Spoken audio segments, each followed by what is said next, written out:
Hi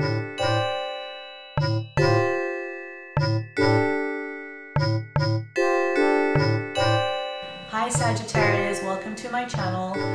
This is your February 14, 2020 reading for Valentine's. So let's go and see what kind of message we have for you this Valentine's. Again, for those of you who have not watched my other videos, the way I do a reading is very, it's an intuitive tarot reading session. I mostly use this for concentration tools. Sometimes I use exactly the meaning of the cards, but most of the time I just pick up on the words and the messages being sent to me when I look at the image.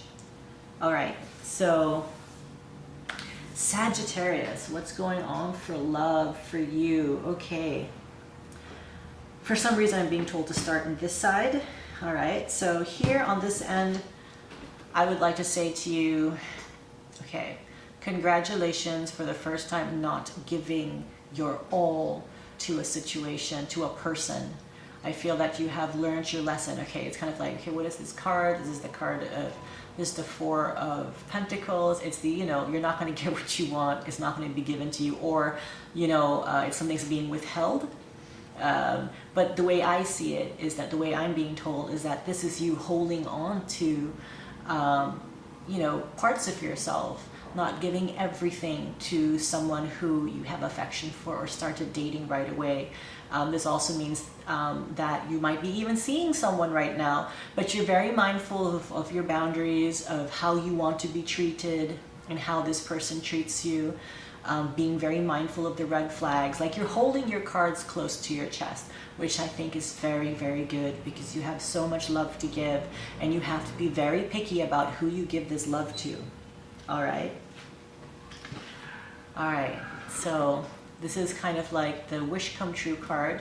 I think this is the, it's the Nine of Pentacles. Again, it has a lot to do with money. What I'm seeing here, what I'm feeling here is that it's like you're starting to feel all the work that you have done on yourself. You're starting to see the benefits, the changes you have made emotionally, psychologically, mentally, spiritually, physically. You're starting to feel this self-love that you have been really giving yourself a crash course on for the past 2 years.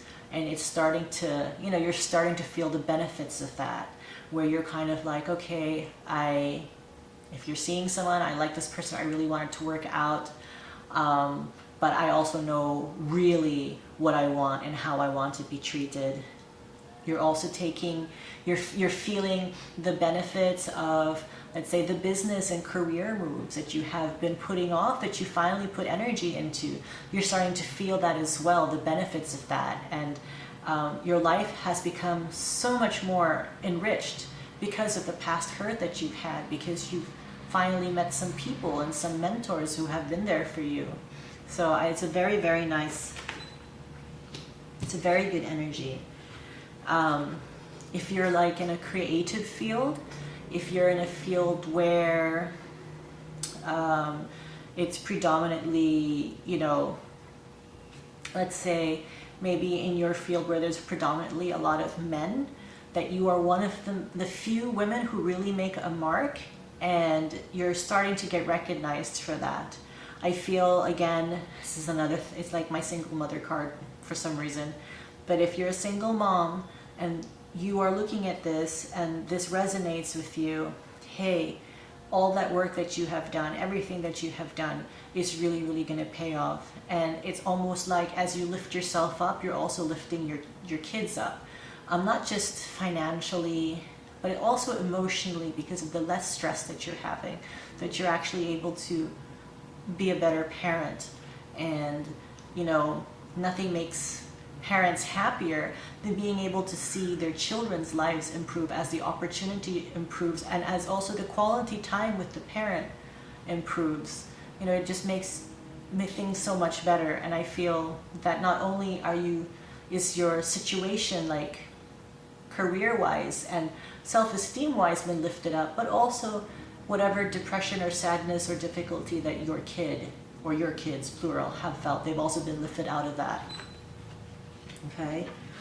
And with with this new kind of life moving forward for you, always remember to be generous. Okay, I really feel that that's something that we all need to remember. Sometimes we spend so much time looking out for ourselves that we forget that there are also other people that we could also help. Even if, let's say, we only have, you see here, there's like a cup of rice and they're giving rice. Always remember that there's always something that you can do for someone. And I'm not saying to like run out and be this like superhuman good Samaritan, but when the opportunity arises, always try to help and be generous where you can, even if it's just a little bit. Okay, the other thing I'm getting is that there's some 2 male energy, actually 3 male energy that I feel is going to come into your love life this year. And I feel that one of them is going to be a very good match for you, okay? One of them is also from the past, and I feel that he's been a big manipulator in the past, and I think that he's coming back because your energy is finally elsewhere. And so usually when you don't pay so much attention to someone anymore, somebody that you used to spend a lot of time thinking, wanting to be with, and maybe even if you didn't see them often, but you thought about them all the time, every time that happens, you send your energy to that person, and that person gets more and more distant, and the more and more they don't need to see you or treat you so well, because your energy is going them and making their energy go up, making their ego, or let's say their self-confidence go super up, while yours gets super drained. And so when you finally put your energy elsewhere, the energy that they have wears off, and then all of a sudden they're going to notice, hey, where is this person? And a lot of you will know that a lot of the times when you've kind of moved on, somebody who's always been ghosting you suddenly pops up.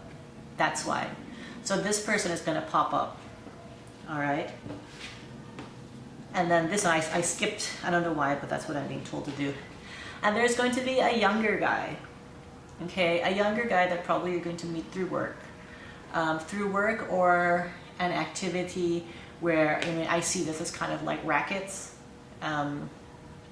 I know they're wands but it's something, if you play tennis or this could mean like work or an activity that you do. You're going to meet this person, and this person's going to be younger than you. Well, he's a great guy, very laid back and whatnot, and he's very aggressive. He's laid back, but he's also very aggressive about what he wants to do in life. At least when it comes to his career, he's not very laid back.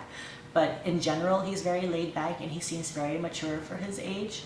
So this is another person that I feel you should explore, because I feel that it's like you've always written people off because they're so much younger than you. I mean, appropriate younger, not too young that you're so uncomfortable, but young. Let's say if you were a senior in high school, they were a freshman. That kind of age gap. Maybe a little bit. Okay, wait, I'm thinking maybe about 2 to 6 years. So maybe I'm thinking more the youngest would be 6 years younger than you. Okay. Now this one here, I feel, okay, this is the King of Pentacles, and for me, this is the card that I associate with kind of like, the man that you should settle down with, the man that's your match. This is somebody that will take care of you and your family when you have one. Somebody who will be a good father, somebody who might be safer than what you usually are used to, or would,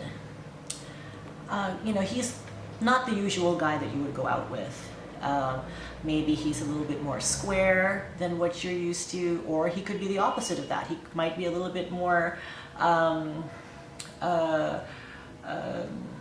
not really outgoing, or he might be a little bit more non-traditional than you, but he's also very serious in that way. And I think that's what's going to make this guy very attractive to you, because number one, he might either seem like someone who has no passion in life, whereas the complete opposite. I think this person and you are going to have great chemistry, and he's going to be an earth sign as well, like you. Actually, no, sorry, you're a fire sign. So he's going to be very grounding for you. So I'm getting this like earthy feeling, And that's going to be good for you because he's going to be able to be someone that can always come home to and depend on, but still also surprise you because you don't expect surprises from someone who seems so grounded. Okay, so that is my Valentine's message for you, Sagittarius. I hope this resonated with you. If not, I hope you give my other videos in the future for you a chance. So take care. Bye.